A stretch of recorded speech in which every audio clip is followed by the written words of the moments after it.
Good afternoon. If we can please quiet down, we're going to begin our program.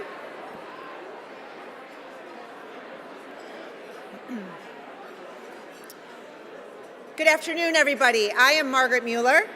I'm the President and CEO of the Executives Club of Chicago, and I am thrilled to welcome you to the Westin Chicago River North for this much-anticipated conversation with Arnie Sorensen, President and CEO of Marriott International.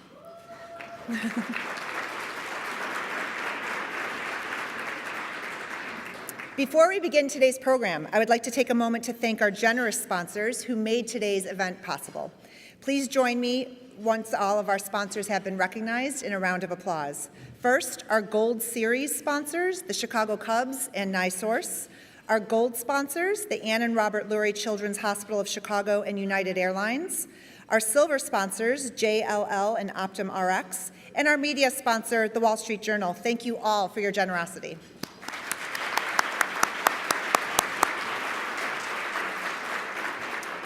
I'd also like to take a moment to recognize our head table guests. Don't worry, we won't make you stand. You can eat your lunch. Feel free to just give a wave or whatever you'd like to do. And to our audience, again, please just hold your applause till the end. So first we have Linda Amanti, Office Managing Principal of Kpmg. We have Michael Flannery, Chief Executive Officer, Duchossois Capital Management, and Director of the Executives Club of Chicago.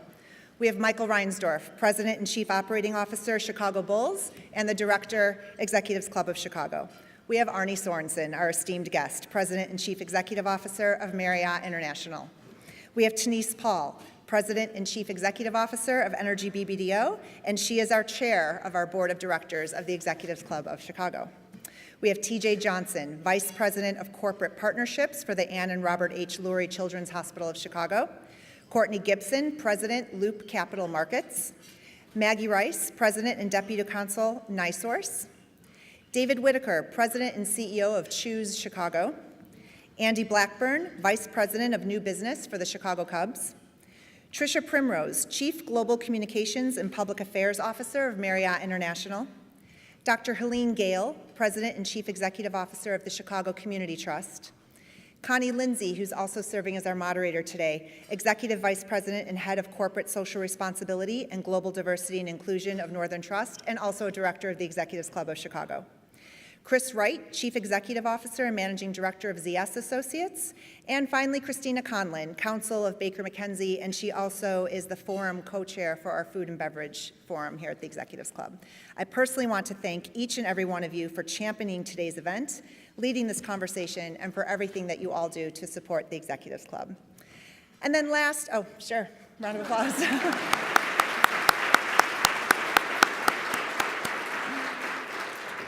And then last, but certainly not least, I want to give a special welcome and thank today's speaker, Arnie, and our moderator, Connie, and they will both be introduced in more detail here in just a moment.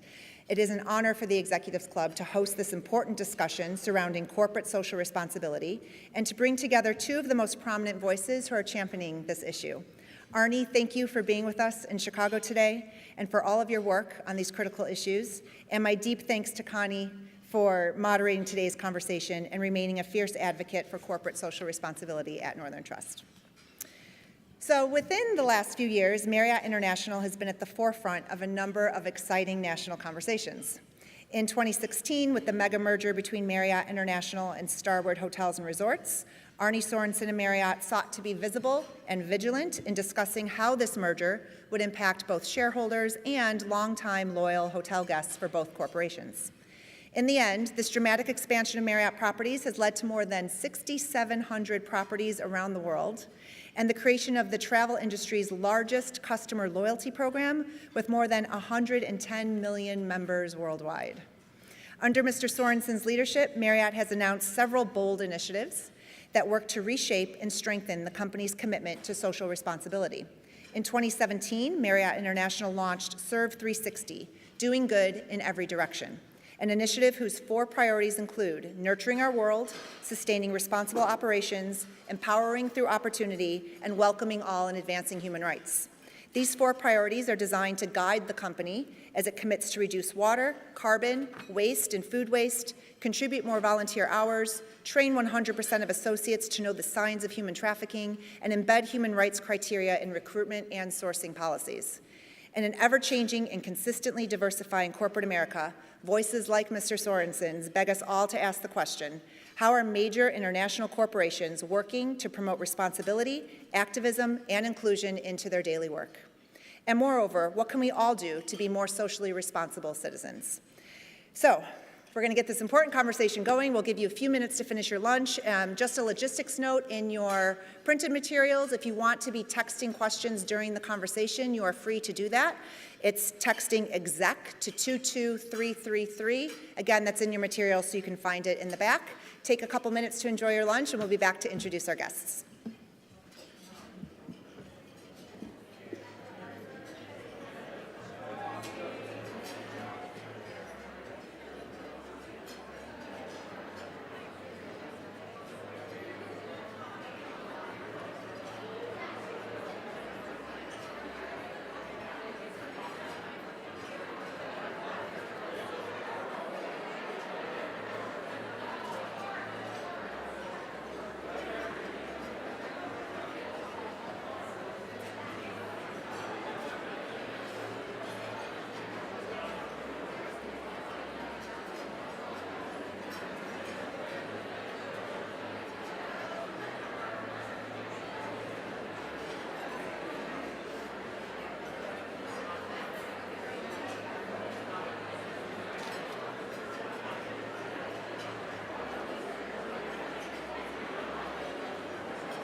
Good afternoon.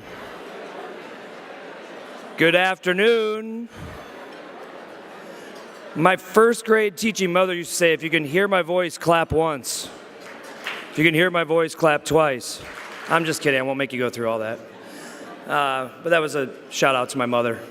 Good afternoon, my name is Andy Blackburn. I'm Vice President of New Business for Marquee Sports and Entertainment and the Chicago Cubs.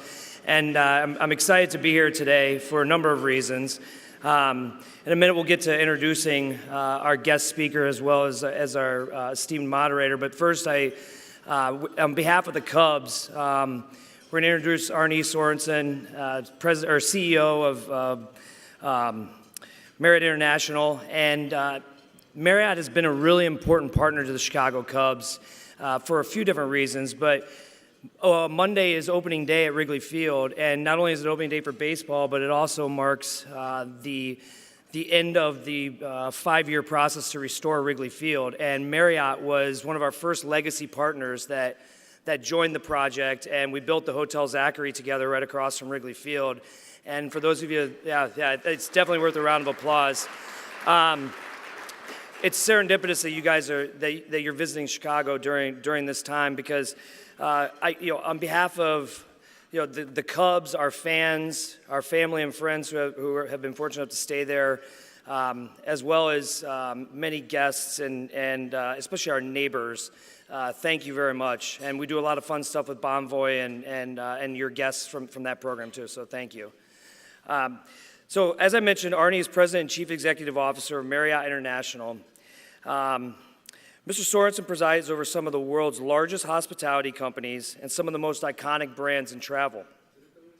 Mr. Sorensen has built his tenure on the bedrock of Marriott International's core values: putting people first, pursuing excellence, acting with integrity, embracing change, and serving the world.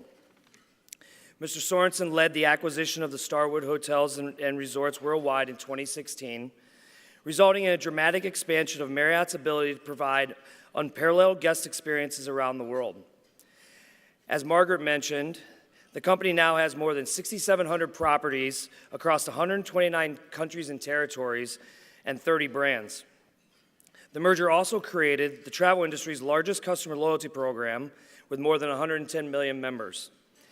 As an outspoken corporate leader, Mr. Sorensen has advocated for environmental sustainability, a more open, safe, and inclusive workplace, a welcoming culture around the world, and a future in which international travel is revolutionized with a global digital identification system.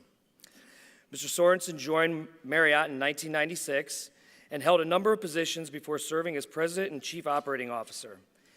He was elected to Marriott's Board of Directors in 2011, and he became Chief Executive Officer in 2012, making history as the first person to hold the post without the Marriott family name. Under his tenure, Marriott International has been recognized extensively, including by Fast Company as one of 2018's most innovative companies, Fortune as one of the world's most admired companies, Diversity Inc. as among top 50 companies for diversity, and Working Mother for 100 Best Companies Quarter Century Club. Yeah, absolutely. In 2018, Mr. Sorensen received the Cornell Hospitality Icon of the Industry Award, the Penn State Hospitality Executive of the Year Award, and the Diversity Champion Award by the Alliance for Workplace Excellence. With a keen interest in international trade, immigration, and innovation, Mr. Sorensen is active on multiple boards. He joined the Microsoft Board of Directors in November 2017. He's also a member of the Business Roundtable, serving on both its Immigration and Infrastructure committees, and he serves on the Board of Trustees for the Brookings Institution, the Board of Directors for the Warrior Scholar Project, and a member of the Luther College Board of Regents. You're pretty busy. Connie L. Lindsay is our moderator. She is Executive Vice President, Head of Corporate Social Responsibility at Northern Trust Chicago. She's responsible for global corporate social responsibility, community development and investments, and diversity and inclusion. In addition to strategic oversight, she provides leadership to the firm's response to environmental matters and social issues within the marketplace, workplace, and the community. Prior to becoming the head of CSR, Ms. Lindsay led client servicing teams in the corporate and institutional services business, serving public fund and not-for-profit clients. Over the course of her Northern Trust career, she's held a number of leadership roles, including Deputy Business Head in Operations and Technology, Group Head in Wealth Management, Director of Enterprise Relationship Management, and Manager in Treasury Management Consulting and Project Management, and holds the Certified Treasury Professional designation. You're also busy. Wow. And so to make things even busier, Ms. Lindsay is the former National Board President of the Girl Scouts of the USA, the highest ranking volunteer of this 2.5 million member organization. In this role, she provided guidance in 3 vital areas: policy, fundraising, and leadership. She was an integral part of the Girl Scout transformation, committed to building and sustaining membership growth and ensuring girls receive a premier leadership development experience. And as I told her, as a father of a brownie, I appreciate all of that. Thank you very much. So Ms. Lindsay is a member of the Economic Club of Chicago and serves on several civic and charitable boards, to include the Executives Club of Chicago, Friends of the Prentice Board of Northwestern Memorial Hospital, Global Reporting Initiative, Leadership Greater Chicago, Board President Fellow, McCormick Theological Society, Trustee and Board Vice Chair, the Obama Foundation Inclusion Council, Co-Chair, and YMCA of Metropolitan Chicago. Ms. Lindsay received her BA in Finance at the University of Wisconsin-Milwaukee, completed the Harvard Business School Executive Education Corporate Social Responsibility Program, and is also a licensed qualified administrator of the Intercultural Development Inventory.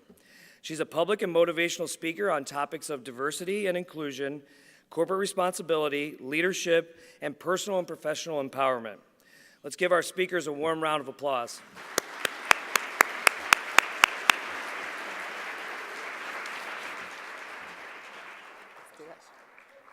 Thank you, sir. Take that.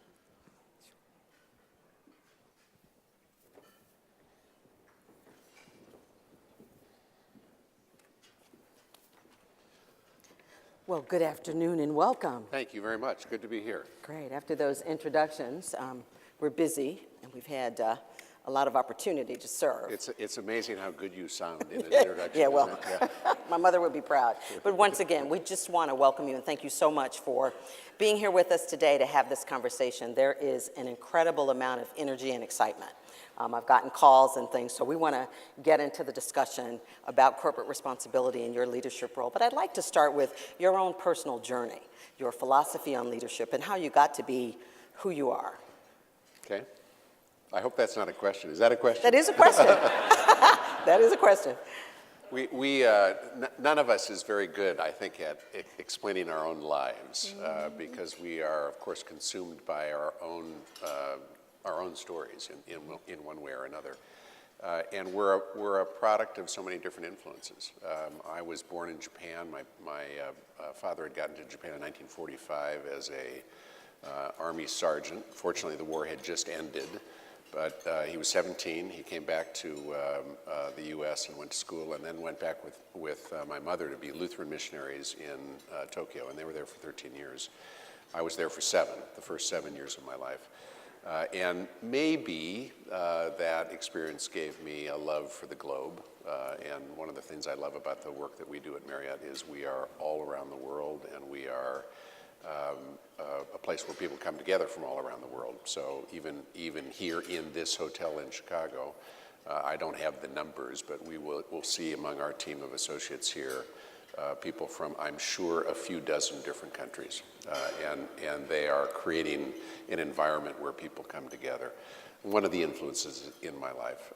Came back and lived in Minnesota for most of school, went to a small college, Luther College, in the northeast corner of Iowa, where my father and both grandfathers had gone to school, and where my youngest son graduated. So we got four generations covered at a tiny little place that was a perfect place to study, a perfect place to grow up, a perfect place to experience the world a little bit with some travel abroad. And again, collecting experiences sort of throughout that. I'm not sure I would. And then went to law school, University of Minnesota after that, before moving to Washington, where I practiced law for a dozen years before going to Marriott. To have a philosophy about leadership is something that sort of evolves. I've learned a lot from my boss, Bill Marriott, who's our 87-year-old chairman, and somebody I've worked with not just the 23 years I've been at Marriott, but for about half a dozen before that when I was representing Marriott as a lawyer. And the things that I've learned from him and sort of picked up myself is there's nothing more important than listening. With your ears really open, and if you're not actively listening, you're going to miss the way the world is changing around you. You're going to miss the opportunity to hear from your teams.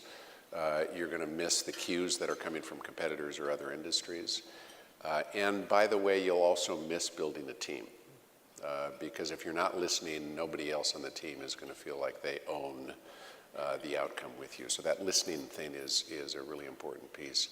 And I think beyond that, there are effective leaders with dramatically different personalities. I think sometimes we will assume that everybody's got to be an extrovert that is, gifted at all things that extroverts are gifted at. Well, that's not the case. There can be extraordinarily successful introverts that, if they lead authentically, can really accomplish something that's significant. I think in the world we live in, the celebrity CEO is gone.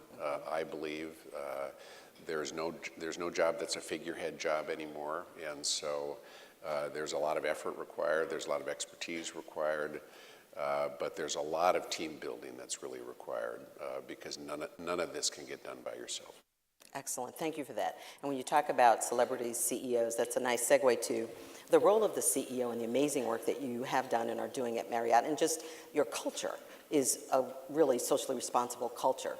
But how do you distinguish, or what is your view on the role of the CEO as activist or advocate, juxtaposed or intertwined with your responsibilities as a CEO? How do you define that? This sort of public spokesperson role of a CEO is a really fascinating one to me, and I think an interesting one for folks who sort of study the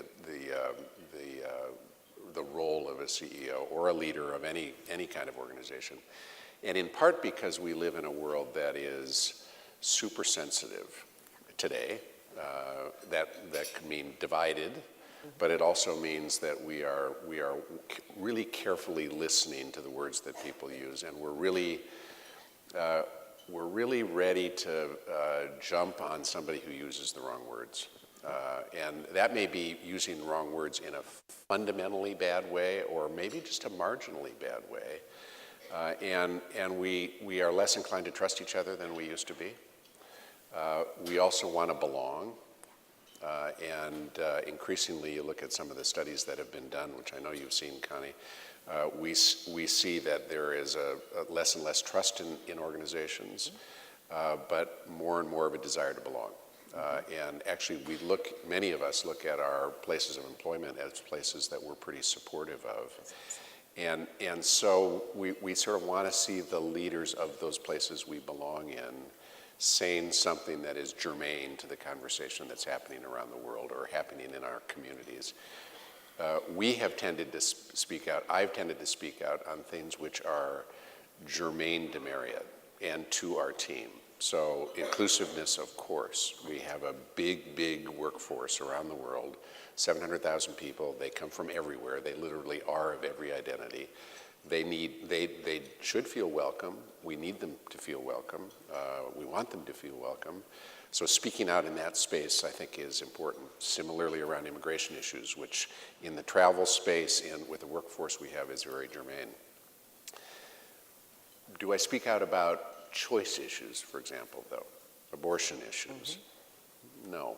Not because I don't have a view about them, but because I don't know why anybody would care what the CEO of Marriott thought about an issue which is not particularly germane to our business. And simply because I'm a CEO doesn't make me an expert on every issue that people care about.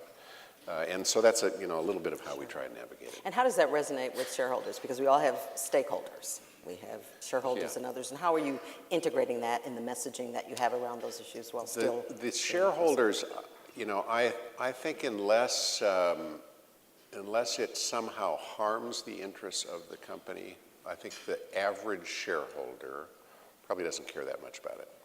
Now, there are lots of shareholders who are not average, some of whom would say, we love you for speaking out on these issues.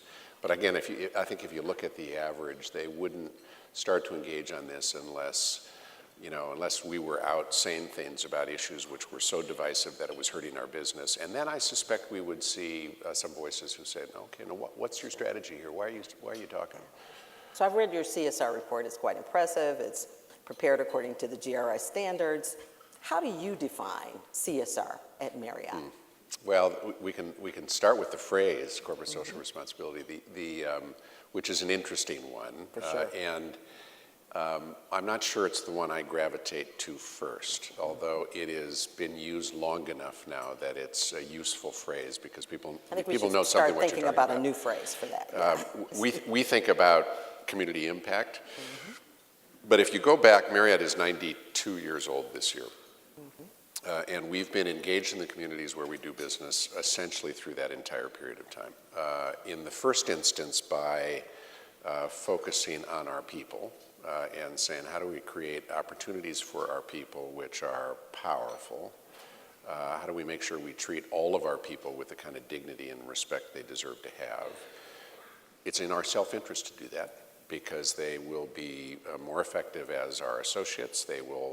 Turnover will be lower. We'll have more fun together. I mean, there are all sorts of good things that come from that.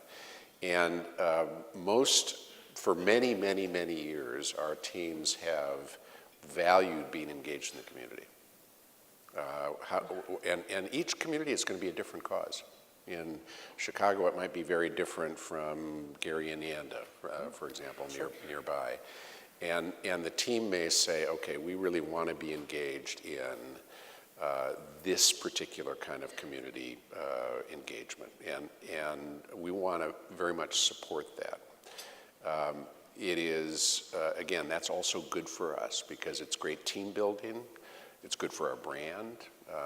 There are, again, lots of things that come from that. But if you can build that into your model, not just on a global level, but on a local level, you can end up having a powerful impact around the world, which, why wouldn't you love? Totally agree. How has the Starwood merger, if in any way, how has that shifted, or how are you adjusting that to the culture and your view on engagement and impact? Yeah, so we, one of the questions we get often is how do the culture of Marriott and Starwood differ? How are they the same? What are the tools you use around this space? And I think there were differences between the companies. I think Starwood was maybe a marketing and branding company first. I think Marriott was maybe an operating company first. But not only for each of them. So I think there were pieces of the other, or pieces of other things in each of those platforms. But I think Starwood and Marriott both this is a legacy Starwood hotel that we sit in today.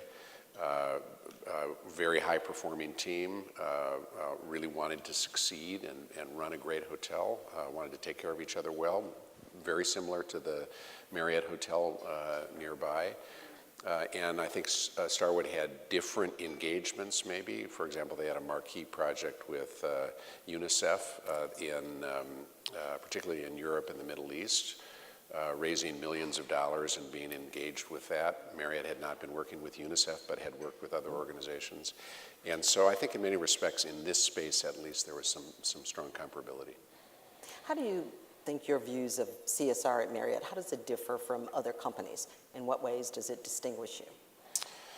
So I'll talk about two stories that are part of my learning in this process. About 15 years ago, maybe, we set up our first Green Council focused on environmental sustainability. And we had some of the early things we did, we tried to look at the pens that we have in our rooms.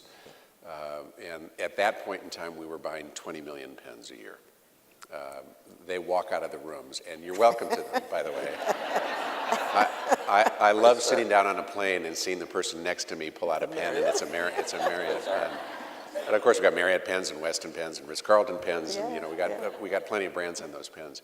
But we thought, all right, well, let's do pens that are both made of recycled material and that are biodegradable. It's a simple thing to do. We control it. Another early thing was low VOC paint, low volatile organic compound paint, which is environmentally better. Went to the paint manufacturers and said, what do you think? And they said, if you will agree to buy that paint from us, you can buy it for the same cost that you're buying the regular paint. And so you use these tools that size gives you to say, where can we have an impact? In any event, we had an environmental expert in early, who I won't name. It was a private conversation. You probably wouldn't mind. But and I said, tell me how you think we should think about sustainability. How much of our treasure, in effect, should we commit to this? And his response was, you should do everything that makes economic sense. And you should force the environmental community to deliver those things that make economic sense. But it's not charity. And if you do things that are economically irrational, you actually will not hold the industry, the sustainability industry, to the kind of standards that will allow us to deliver things which are broadly replicable. You may love it, Arnie, personally because you care about this, but you're not going to be in this position for a long time. And the best way for us to have sustainability practices is to do something that somebody would be foolish to undo, right? And so you say, let's look at the way the hotel operates, let's look at the way we run our business globally. Where are the things that we can be more impactful from that perspective and have it make economic sense? Which speaks to the question of capital allocation. Capital allocation, returns, the funding of that. Evolution of environmental technology, those sorts of things. One of the questions I want to talk about is, how, in your perspective, should businesses and society really determine what is and isn't within the responsibility of the corporation to address? You alluded to that earlier, but what is your view on how businesses and society should determine what we ought to be thinking about? Yeah, it's a good question. There's a debate which is getting increasingly active today about the role of the company. And I think people will often say Milton Friedman was the economist who drove business towards the lowest common denominator and basically said the publicly held business, privately held business maybe for that matter, has one responsibility, and that is to create value for shareholders. And I think increasingly people are saying that doesn't feel like it's enough. We should be expecting more from companies, and typically it goes to, well, who are the other stakeholders besides shareholders? And typically that's employees, probably next. Customers would be certainly right up there, communities where we do business. I think on one level, the differences between those two articulations starts to disappear if you say what is in the long-term interests of the owners of a company. Because what we will do for our long-term reputation, one of the advantages about working at a company like Marriott with the legacy it's had is, while we care, of course, what this quarter's results are, it doesn't motivate us, really. What motivates us is, how are we going to win, not just this year, but how are we going to win a decade from now or 20 years from now? And the way we win in that space is going to depend on what people think of us as a company, what we as consumers think of us, what we as associates think of us, and that will be powerfully impacted by how we treat our people, how we treat our guests, how we do business in the communities that we're involved. And so to me, I think the simplest tool may be to say, let's force the conversation to be about the long term. And maybe there's some things we can even do from a comp perspective or something else to say long term is something that we're going to make sure is relevant to the way individuals in a company do. Is there anything that you specifically do, or is it something you're considering relative to performance and those issues? I mean, the issue, of course, is it appropriate to say to executives particularly, we expect you to hold equity in the company long term, and not cash out all the time, so that because if you're simply cashing out, you're going to be looking at, okay, what are the short term drivers, what are this month's drivers of the equity value of the company.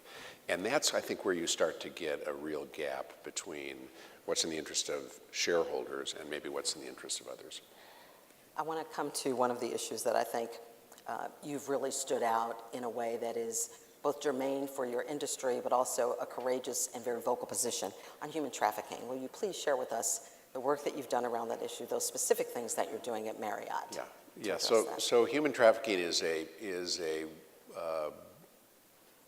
awful problem. It probably has many different kinds of faces. Sometimes that human trafficking is akin to slavery, where we are too often seeing workers that are moving from their homes to some other market for jobs, and where they are in effect held. Not maybe in physical bondage, but where they maybe have to give their passport up to somebody who's managing that process. They may not even be getting paid directly, and they end up in a world in which they've really been trafficked in a way, and they've lost their sort of freedom. And so we have a set of things that we're doing around that. For example, always pay the employee directly. Now, there are markets in the world where we do business. Take Dubai as an example, or the Emirates broadly, where the local population would be less than 1/10 of the total population in a market. And so the entire workforce comes in from around the world, and so you have to make sure you work that well.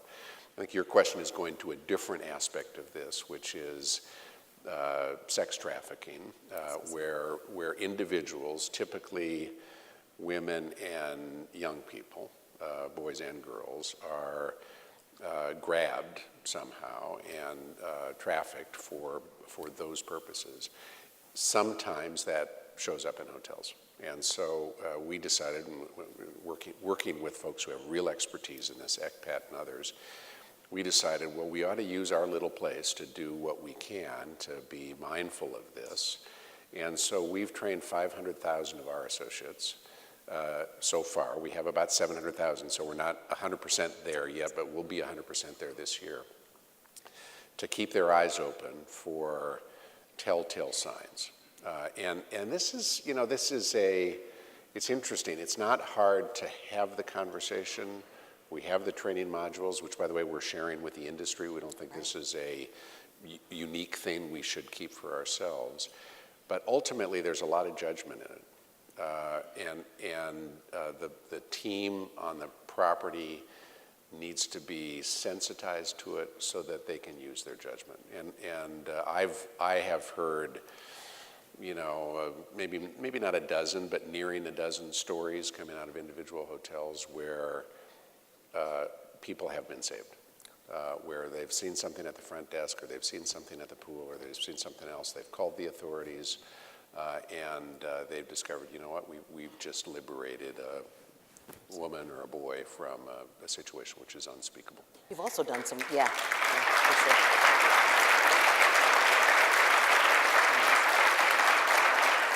You've also, though, done some work for your own employees, which I think we definitely want to hear about relative to their own safety, working in the hotels, the panic buttons. Tell us. Yeah, panic buttons. So this is, think of the housekeepers first, probably.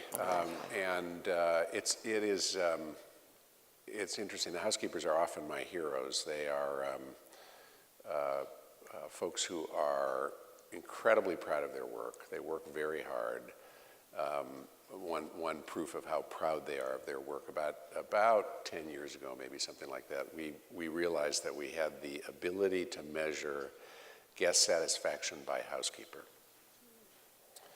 And people came into the meeting room and basically said, we can do this. And my first reaction was a little Big Brother-ish, isn't it?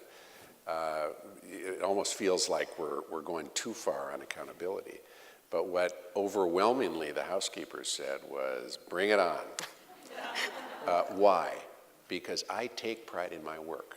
And if I can see what my guests say about the job I'm doing in these guest rooms, that's something I really want to see. And I'm going to compete with the other housekeepers in the hotel, and I'm going to compete across the system, and I'm going to prove how good I am at this. And it tells you something about the strength of these people that we too often, as hotel guests, look right past.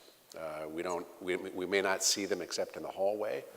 They're easy to walk by because we're rushing from our room or we're rushing to our room or whatever it is. Well, and they have gone through, they're on the front line of dealing with our guests. And I usually mean this tongue in cheek, but I guess in this sense, maybe it's a little bit more than that. We're not necessarily always at our best when we're in hotels. Meaning we don't clean up after ourselves the way we might have at home, and we leave stuff on the floor, and we probably stay out too late the night before, whatever it is. And these housekeepers, of course, see that. They'll see a messy room, and they've got to take care of it. But they'll also have interactions with guests that are worse than that, who are up to no good one way or another. And I think historically they have sort of protected each other. They'll go down to the bullpen and basically say, watch out for, room so-and-so, there's somebody in there that you need to pay attention to. And it's not easy for us necessarily even hear those conversations and know how they protect each other.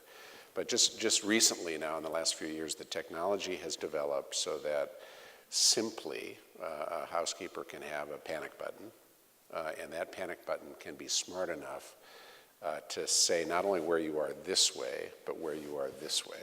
Now remember, if they're in room 670 and the thing can be interpreted as being in room 770, we've just lost it. So we've got this panic button, which is now being rolled out as a brand standard across our hotels.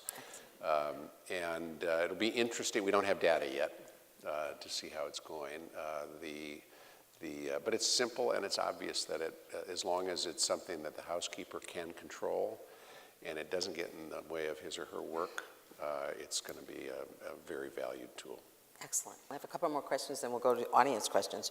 One of these is, last July, you vowed to eliminate the use of plastic straws at the hotels by July 2019. Yeah. How's that going? It's going well. Although I was at a meeting recently with a bunch of CEOs, and one of them got into a tirade about how he wanted his plastic straws. And I thought, why do you care? Does anybody care here? Do you care whether you get a paper straw or a plastic straw? You want a plastic straw? No. You want a paper straw. We want paper straws too. In fact, I think one of the things that we can do is not give out straws unless people ask for them. I mean, it's funny how many places you go.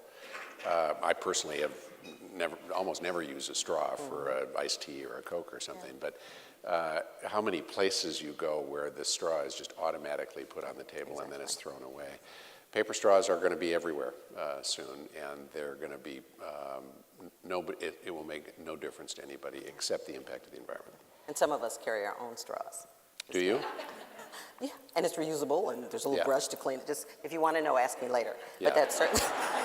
I've got a few of those. I've often wondered who would really carry one, but so that's you. Okay. I am the one person. Another question quickly, and then we'll go to audience questions. With an increasingly diverse workforce and the work that you do in CSR, how do those expectations differ by demographic segment in your estimation? Certainly different regions of the world, there are different expectations, but how does that play out? I don't know. I don't know that I've got a good answer to that.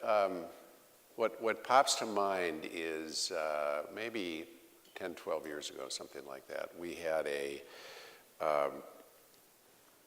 sort of a national partnership with a great nonprofit.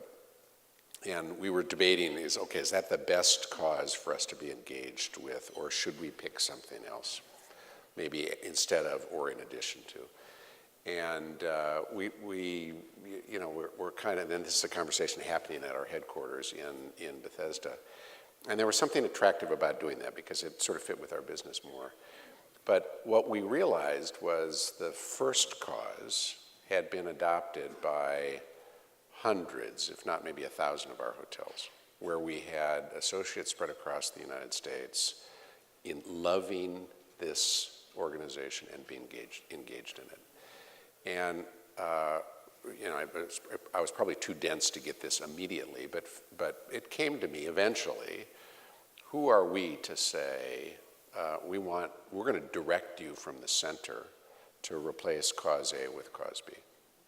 If that's what turns them on, and it's a good cause, which it was, shouldn't we let a thousand flowers bloom, right? And I think in many respects, it's more about geographic variation than it is about gender or age or race or other things that could go into that equation. Now, of course, all of us might say, I'm a Lutheran. Let's pick a Lutheran cause. Well, we're not picking churches, right? This is a sort of secular community engagement, if you will. And some of us might have a particular interest in this or that. But I think when most of us are together as part of a team, they're going to say, okay, what's the nearby cause which will turn us on as a group, so that we can be engaged in that together. And that, I think, that pulls us to the needs which are most profound and where the impact can be most assured. If there's one quick message that you'd want this audience gathered here to understand and hear about CSR, what would that one message be from your vantage point as a successful CEO, a company that's deeply immersed in the importance of it?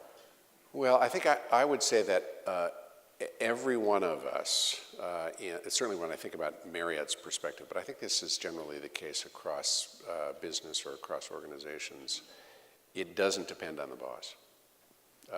Yes, the boss can be a great ally for you, but ultimately the question is, what are the opportunities that we can each see? How do we raise our hands and say, all right, let's tee this up as something that we can get accomplished?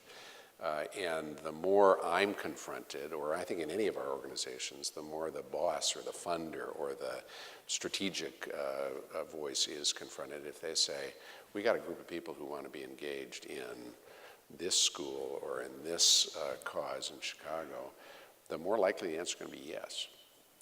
And so don't ever lose sight of the fact that you've got powerful influence in the organizations you're in. Great. A couple of audience questions. Yesterday was Equal Pay Day. How is Marriott working to assure gender payment balance for equal talent? Well, it's a good question. It's an important question. We measure it, is I think maybe part of the answer to it. We have some advantages because of the diversity of our workforce in every respect, including gender. We have some advantages in that we have, particularly in the gender space, we have an extraordinary group of senior women leaders, absolutely extraordinary. Half of my direct reports are women, and they are powerful. And people, women, but all of us across the company can see those examples and say, I know that I've got a career in front of me and I can succeed in this place. We look at also the top, I think it's the top 900 executives in the company. And of that group, 42% are women. So it's not 50-50, but it's a big percentage, and that's also positive. But then, of course, we look at individual jobs. The UK, it's an external measure required by law. I think we were within 2 or 3%, which is, in the way these things go, is a pretty powerful result. We measure it internally, globally as well, and we're doing what we can to make sure we get equal pay. But I think as important as that is, we got to make sure that we are always presenting a diverse slate of candidates for jobs that need to be filled. And we're seeing an equal opportunity for people to succeed in the company, no matter where they're coming from. And your diverse slates are beyond gender? That would beyond gender, absolutely. So. Great. This is a supply chain question.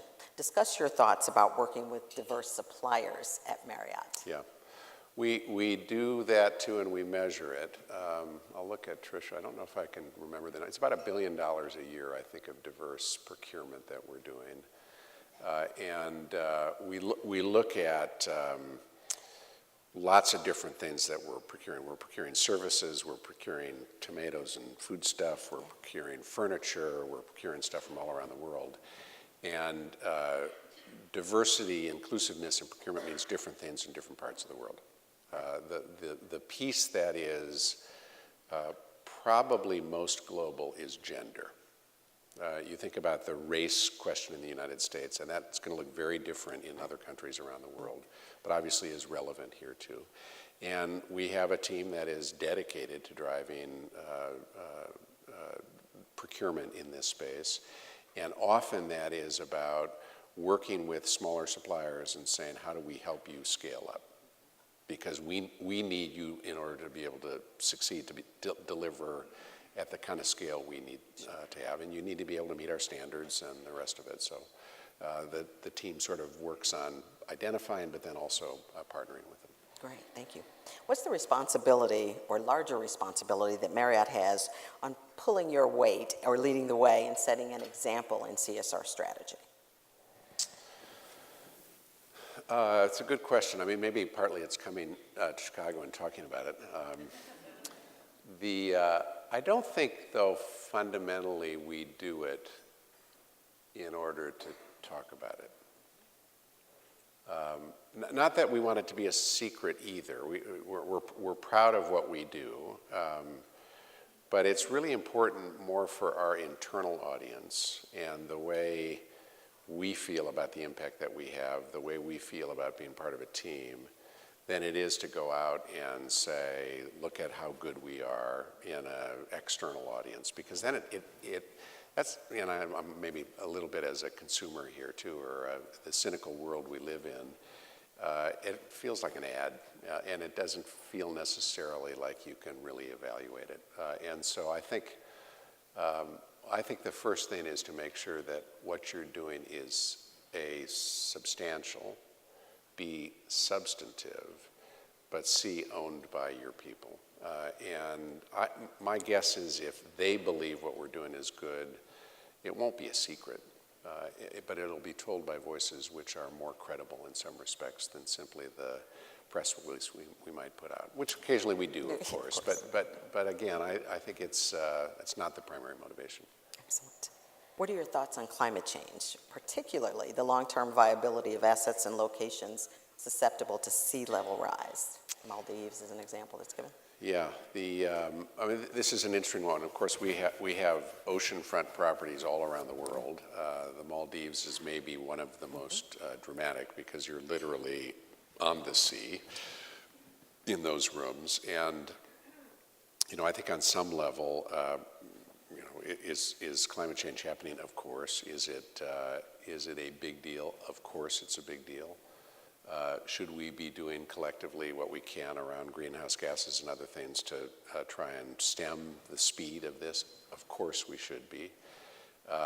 Do we say that means we shouldn't run a hotel in Florida? I'm not sure we'd go that far. And whether it's Florida or the Maldives, there are folks who will get opportunities from working in those places. They're beautiful places. I hope that we can be there for many, many decades yet to come. But I don't know. And I guess on some level I would say we don't make a judgment about, okay, are we going to decide that the Maldives is gone in 7 years? Well, we don't have that expertise. But B, I'm not sure it's our place necessarily to do that either. I think it is in our place to say we've got to run our business in as sustainable a way as we can. And here's a question that people don't often ask men. How do you juggle work-life balance? I call it work-life integration, but people call it work-life balance. Give us your ways of navigating. Maybe not very well is the best answer.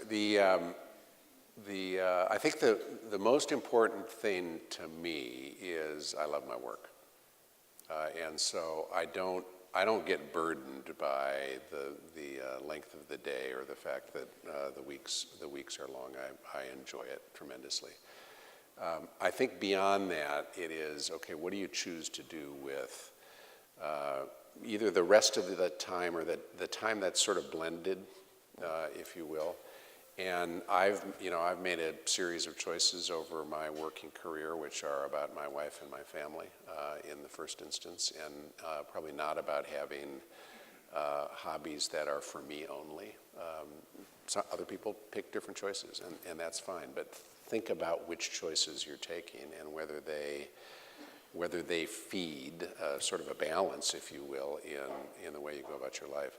think the other thing that I'm committed to is exercise. I travel all the time, and every time I hit the road, I take my running shoes, and I'm out seeing the city. And I will be out tomorrow morning along Lake Michigan, which is a fabulous road, heading up towards Soldier Field and then back to the Marquee. Maybe go south one morning. I don't know. We'll see. But it's a great reliever of stress. I think I read 200 days a year or something like you're that. out. Yeah, it's significant. Great. How can large corporations like Marriott help loyalty and frequent travelers join your CSR efforts? What ways can we help you as customers? Who asked that question? Someone want to raise their hand? This is a really interesting one. We did a project about a decade ago in the Amazon.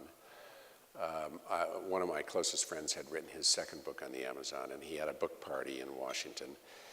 And one of his guests was the governor of the state of Amazonas, who was up from Brazil. And we were sitting at having pizza after the book party, and he turned to me and he said, "I'd love Marriott's help with the Amazon." And I said, "I'd love to be helpful with the Amazon, but why is this a rational thing for us to do?" And really what we got into was, well, it's all about carbon and preserving the rainforest, which is obviously the lungs of the planet. It's a huge environmental resource for the world. And his basic approach was how do we make life sustainable for the people who live in the Amazon? And there are people who live in the Amazon. And so we ultimately came up with this notion that we could engage our customer, individual customer, group customer, in working with us to preserve the lungs of the planet. And you could think of that as an appeal to the heart, which is, wouldn't you like to help us save the Amazon? Or an appeal to the head, do you want to have a carbon offset to your travel? And so we tried to tee it up in a way that captured both of those things. And the project is a fabulous success. Marriott put a lot of resources into it. It's still going today. The customer response was underwhelming. And I think that this is something probably too that's worth reminding all of us, including reminding myself about. We don't use our power as consumers enough. We get into a mindset where okay, now I'm booking a hotel reservation. I'm just going to look for the cheapest room, or I'm going to look for the right location, or hopefully you're a member of Marriott Bonvoy and you're going to book with us because of the loyalty program. I hope you're going to book with us all the time. But we get into this frame of mind as consumers where we kind of pull away, and maybe partly because we actually can't tell who's good and who's not good.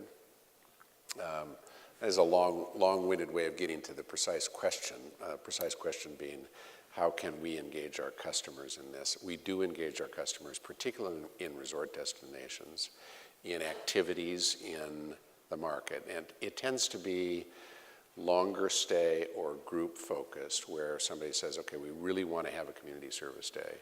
And so we'll do something, usually in the environmental space, to say we've got a number of programs you can be engaged in and work with us on. Final question before we close our program. If you could have one superpower as it relates to CSR and your role as head of Marriott, what would that one superpower be? Not that you don't already have some, but if there was one, what would that be? I have none, but the thing that comes home to me over and over again is the revolutionary power of a job that can be predicted and relied on, a job that can provide the resources to support an individual or a family with housing and health and food in the first instance, and maybe more than that. And I think often we'll hear words like that and immediately think of the developing world, where it is profound, but it's not just the developing world. If we could have the power to make sure everybody had the opportunity for dignity in work, predictability in work, so that they could create a life which was sustainable, that's the thing that would be most revolutionizing to me. Thank you so much for sharing with us. Thank you, everybody.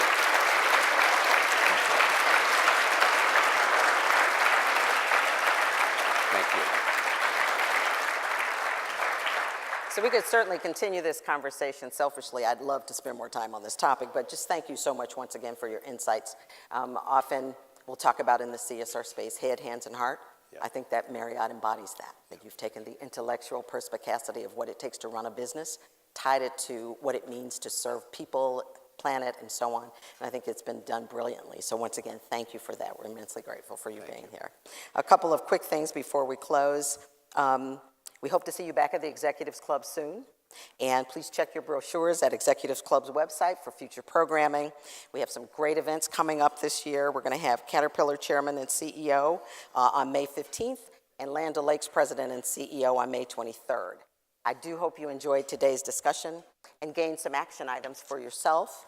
You're in a lovely Marriott property, and we certainly want to thank you and the wonderful hospitality that we've received here today on behalf of the team. So thank you so much, and thank you all for being here.